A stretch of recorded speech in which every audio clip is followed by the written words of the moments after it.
Good morning students. मैं doctor सीमा गौड़ आज आपको गृह प्रबंध के सब्जेक्ट में पारिवारिक विषय के बारे में बताऊंगी। मानव जीवन में धन का बहुत ही महत्वपूर्ण स्थान है। धन के अभाव में व्यक्ति का जीवन बेहद कष्टपूर्ण, दयनीय एवं तनावग्रस्त हो जाता है। वह अपनी भोजन, आवास जैसी बुनियादी आवश्यकताओं की भी पूर्ति नहीं कर पाता। परिणामतः जीवन क्षमता एवं कार्य क्षमता प्रभावित होती है। पौष्टिक भोजन के अभाव में वह कुपोषण का शिकार हो जाता है। तमाम तरह की पोषण न्यूनता जनित एवं गंभीर बीमारियां उन्हें दबोच लेती हैं। इसका प्रतिकूल प्रभाव उनके स्वास्थ्य पर भी पड़ता है। अतः मनुष्य को न केवल आवश्यक आवश्यकताओं की पूर्ति के लिए धन की आवश्यकता होती है, बल्कि आरामदायक एवं विलासात्मक आवश्यकताओं की पूर्ति के लिए भी धन अति आवश्यक है। वही परिवार सुखी, संपन्न एवं समृद्ध होता है जो स्वयं की आय में अपनी अधिकतम आवश्यकताओं की पूर्ति में सक्षम होता है। आय का अर्थ। अर्थशास्त्रियों के अनुसार आय एक निश्चित अवधि में अर्जित की गई वह धनराशि है जो आर्थिक प्रयत्नों के फलस्वरूप प्राप्त होती है तथा जिसमें अन्य सुविधाएं जैसे निःशुल्क मकान, मुफ्त चिकित्सा, मुफ्त शिक्षा, मनोरंजन, यात्रा व्यय आदि भी सम्मिलित होते हैं। पारिवारिक आय से क्या मतलब है? एक निश्चित अवधि में परिवार के मुखिया या अन्य सदस्यों द्वारा अर्जित आय, चाहे वह धन के रूप में हो या मुद्रा के रूप में, पारिवारिक आय कहलाता है। पारिवारिक आय मुद्रा के अतिरिक्त वस्तुओं एवं सेवाओं के रूप में भी प्राप्त हो सकती है। निकल एवं डॉर्सी के अनुसार पारिवारिक आय मुद्रा, वस्तुओं, सेवाओं तथा संतोष का प्रवाह है जो परिवार के अधिकार में उसकी आवश्यकताओं के निर्वाह हेतु आता है। अर्थात family income is that stream of money और goods and services and satisfaction that comes under the control of family to be used by them to satisfy their needs and desire to discharge obligations. पारिवारिक आय 3 प्रकार की होती है। पहली मौद्रिक आय, जिसे हम मनी इनकम भी कहते हैं। दूसरी वास्तविक आय, जिसे हम रियल इनकम भी कहते हैं। तीसरी मानसिक आय, जिसे हम साइकिक इनकम भी कहते हैं। मनी इनकम एक निश्चित समय में परिवार को मुद्रा अर्थात मनी के रूप में जो आय प्राप्त होती है उसे मौद्रिक आय कहा जाता है।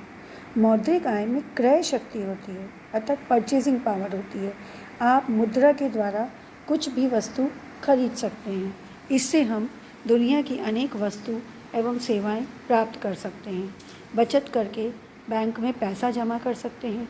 वर्तमान समय में मौद्रिक आय विनिमय अर्थात एक्सचेंज का मुख्य साधन है। मौद्रिक आय प्राप्त करने के लिए परिवार को आर्थिक प्रयत्न करने पड़ते हैं, आर्थिक क्रियाएं करनी पड़ती हैं, जैसे कि नौकरी करना, व्यवसाय करना, कृषि संबंधित कार्य करना, उद्योग धंधे करना या मजदूरी करना। कभी कभी परिवार को बिना प्रयत्न किए भी मौद्रिक आय प्राप्त हो जाती है, जैसे पैतृक संपत्ति से प्राप्त आय, मकान से प्राप्त किराया, कृषि भूमि से प्राप्त मौद्रिक आय या लगान इत्यादि। पारिवारिक आय किसी भी रूप में हो सकती है, जैसे कि वेतन, मजदूरी, ब्याज, मकान का किराया, पेंशन, रॉयल्टी, बीमारी या दुर्घटना से प्राप्त आय, उपहार, बीमा लाभ आदि। मौद्रिक आय दैनिक भी हो सकती है, साप्ताहिक अर्थात 7 दिन में एक बार मिलने वाली, पाक्षिक 15 दिन में होने वाली, मासिक महीने में एक बार प्राप्त होने वाली या वार्षिक हो सकती है। मौद्रिक आय परिवार के कार्य विशेष पर निर्भर करती है कि वह किस प्रकार की होगी। एक मजदूर की मौद्रिक आय दैनिक होती है, तो एक सरकारी नौकर की मौद्रिक आय प्रायः मासिक होती है। उसे महीने में एक बार तनख्वाह मिलती है, सैलरी मिलती है। मौद्रिक आय वस्तुओं एवं सेवाओं में परिवर्तित की जाती है, जिससे परिवार की दैनिक आवश्यकताओं के अलावा आरामदायक एवं विलासात्मक आवश्यकताओं की भी संतुष्टि की जाती है। आप जानते ही होंगे कि भूख लगने पर भोजन प्राप्त करने के लिए हमें मुद्रा खर्च करनी पड़ती है, वस्त्र पहनने के लिए हमें मुद्रा खर्च करनी पड़ती है, और परिवार में आरामदायक रूप से रहने के लिए कूलर खरीदना है, टीवी खरीदना है, फ्रिज लेना है, तो इन सब के लिए भी हमें मुद्रा खर्च करनी पड़ती है। अर्थात मुद्रा को या मौद्रिक आय को हम वस्तु और सेवा में परिवर्तित करते हैं। ग्रॉस एवं क्रेंडल के अनुसार मौद्रिक आय से तात्पर्य क्रय शक्ति से है, जो मुद्रा के रूप में एक परिवार को निश्चित समय में प्राप्त होती है। निकल एवं डॉर्सी के अनुरूप money income is converted into goods and services required for daily living and often a part is diverted into savings for delayed use और इन्वेस्टमेंट। कभी कभी हम अपनी मौद्रिक आय का कुछ हिस्सा बचत के रूप में बैंक में या इन्वेस्टमेंट के रूप में बैंक में एफडीज करके, रिकरेंट डिपॉजिट्स करके या शेयर्स और डिवेंचर्स खरीद के भी काम में लेते हैं। अर्थात मनी इनकम जो है वो सेविंग्स और इन्वेस्टमेंट में भी यूज़ की जाती है, जिससे इसका उपयोग बाद में किया जा सके। वास्तविक आय, इसे हम रियल इनकम भी कह सकते हैं। वह आय जो परिवार को एक निश्चित अवधि में वस्तुओं एवं सेवाओं के प्रवाह से प्राप्त होती है, वास्तविक आय कहलाती है। कुछ सेवाएं मुद्रा खर्च किए बगैर ही प्राप्त हो जाती हैं, जबकि कुछ सेवाएं और वस्तुओं को प्राप्त करने के लिए मुद्रा खर्च करनी पड़ती है, जैसे निःशुल्क यात्रा करना, चिकित्सा सुविधा प्राप्त करना, सरकारी आवास का उपयोग करना, घरेलू बागवानी से प्राप्त फल व सब्जियां एवं सामुदायिक गार्डन का उपयोग करना। ये वे सभी सेवाएं हैं जिनके लिए हमें पैसा खर्च नहीं करना पड़ता, किंतु यदि उपरोक्त वस्तुएं या सेवाएं निःशुल्क प्राप्त नहीं होती, तब हम उन्हें पैसा खर्च करके प्राप्त करते हैं एवं परिवार की आवश्यकताओं की संतुष्टि करते हैं। दोनों ही प्रकार की आय मिलकर वास्तविक आय कहलाती हैं, चाहे वो वस्तु और सेवा पैसा खर्च करके प्राप्त की जाए, चाहे निःशुल्क। अर्थात वास्तविक आय का मतलब है निःशुल्क वस्तुएं और सेवाएं प्लस मौद्रिक आय खर्च करके प्राप्त वस्तुएं एवं सेवाएं। इसका मतलब ये है कि वास्तविक आय जो है वो मुद्रा के रूप में ना होकर वस्तु और सेवाओं के रूप में प्राप्त की जाती है। ग्रॉस एवं क्रेंडल के अनुरूप वास्तविक आय वस्तुओं और सेवाओं का ऐसा प्रवाह है जो एक निश्चित समय के लिए मानवीय आवश्यकताओं एवं इच्छाओं की संतुष्टिकरण के लिए उपलब्ध रहती है। Real income is the flow of commodities and services available for the satisfaction of human wants and needs over a given period of time. वास्तविक आय को हम दो भागों में विभाजित कर सकते हैं, प्रत्यक्ष आय डायरेक्ट इनकम, अप्रत्यक्ष आय इनडायरेक्ट इनकम। वस्तुएं एवं सेवाएं आती हैं जिन्हें परिवार बिना पैसा खर्च किए ही प्राप्त कर लेता है। उदाहरण, वेतन के साथ साथ MLAs, MPs, IAS, IPS and army officers आदि को मिलने वाले निःशुल्क मकान, चिकित्सा सुविधाएं, टेलीफोन सुविधाएं, यात्रा भत्ता आदि। इसी प्रकार कृषि भूमि से प्राप्त अनाज, घरेलू बागवानी से प्राप्त फल सब्जियां, पैतृक मकान, पैतृक दुकान, परिवार के सदस्यों द्वारा की गई सेवाएं जैसे घर की साफ सफाई, बर्तन साफ करना, वस्त्र धोना, भोजन बनाना, वस्त्र सिलकर परिवार के सदस्यों को उपलब्ध करवाना, बच्चों को पढ़ाना इत्यादि सभी प्रत्यक्ष आय के उदाहरण हैं, क्योंकि इनके लिए हमें कोई पैसा खर्च नहीं करना पड़ रहा। सार्वजनिक सेवाओं के उपभोग से जो लाभ प्राप्त होते हैं वे भी प्रत्यक्ष आय में ही आते हैं, जैसे पुस्तकालय का उपयोग करना, पार्क में मनोरंजन करना, पुलिस व्यवस्था से सुरक्षा प्राप्त करना एवं डाक सेवाएं व चिकित्सा सेवाएं इत्यादि। ग्रॉस एवं क्रेंडल के अनुसार direct income consist of those materials and goods and services available in the family members without the use of money. अप्रत्यक्ष आय इनडायरेक्ट इनकम। अप्रत्यक्ष आय के अंतर्गत वे वस्तुएं एवं सेवाएं आती हैं जिन्हें प्राप्त करने के लिए परिवार को कुछ मुद्रा खर्च करनी पड़ती है, अर्थात इन्हें मौद्रिक आय के माध्यम से प्राप्त किया जाता है।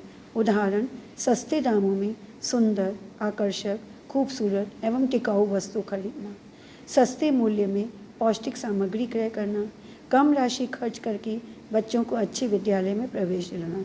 यानी कि कम पैसा खर्च करके सुंदर, टिकाऊ, मजबूत एवं आकर्षक वस्त्र खरीदे जाते हैं तो निश्चित ही इनकी सुंदरता एवं आकर्षण अधिक दिनों तक अक्षुण्ण बना रहता है। इसी प्रकार कम मूल्य में पौष्टिक भोजन उपलब्ध होने से स्वास्थ्य उत्तम बना रहता है। ग्रॉस एवं क्रैंडल के अनुसार indirect income consists of those materials and goods which are available to the family members only after some means of exchange, ordinarily money, has been obtained. गृहिणी की कुशलता, क्षमता, योग्यता, सूझबूझ, विवेकपूर्ण निर्णय, परिवार के सदस्यों के परस्पर सहयोग आदि पर वास्तविक आय बहुत निर्भर करती है। यदि किसी उपकरण जैसे सिलाई machine, washing machine, fridge, cooler आदि का अधिकतम उपयोग गृहिणी द्वारा किया जाए तो उसकी वास्तविक आय में वृद्धि हो जाती है। किंतु यदि इन्हीं वस्तुओं और सेवाओं का पर्याप्त एवं उपयुक्त उपयोग नहीं हो पाता और इन्हें पैक करके रख दिया जाता है तो इनकी वास्तविक आय कम हो जाती है। आपने कई बार देखा होगा कि हम परिवार में लेटेस्ट उपकरण तो ले आते हैं, उदाहरण के लिए माइक्रोवेव, किंतु उसका पर्याप्त उपयोग जब परिवार में नहीं होता तो उसकी वास्तविक आय कम हो जाती है।